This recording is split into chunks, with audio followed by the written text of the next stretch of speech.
tried to do was interview some athletes who were children of athletes themselves, because I was curious to see how they were raised. And a lot of them ended up, for instance, Brett Hull ended up playing the same sport as his father Bobby, which was hockey, but he wasn't pushed to hockey.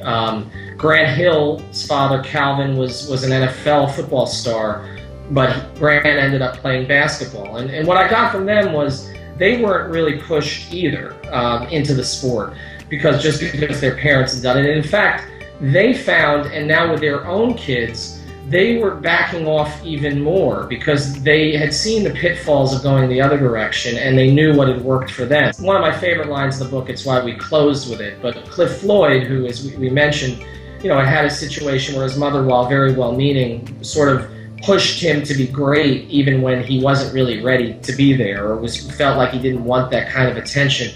And I asked Cliff what he was going to do with his own son. He has a young son now. At the time, the son was only a couple of years old. But you always want your son to be better than his father was. But I only want him to be the best that he can be. And I think that's really the point. I think what really got driven home and why we decided to close the book with the athletes talking about their own children is because we can sit here and speak about what you should or shouldn't do, and the athletes can speak about what worked for them.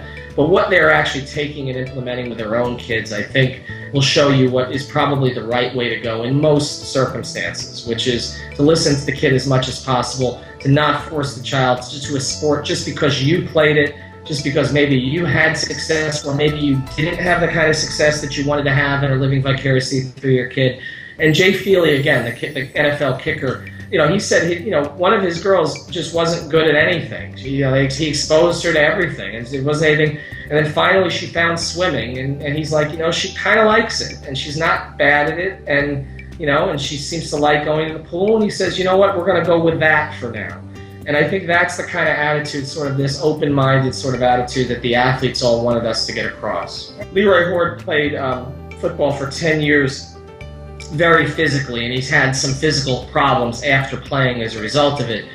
And what he didn't focus on the physical aspect as much as he said, not every kid is cut out to play football simply because it's a different style of coaching in that sport sometimes than a lot of other sports. It's much more aggressive, can be a little bit more difficult to take, a little harsher, and that not every kid is ready to be a football player. But your kid, if you, as Andrea's talked about, if you understand your kid and you listen to your kid and you know what your kid likes and doesn't like and can handle and can't handle, maybe your kid is better suited to try baseball or tennis or something else. And if you have a very aggressive kid, maybe the kid might like football.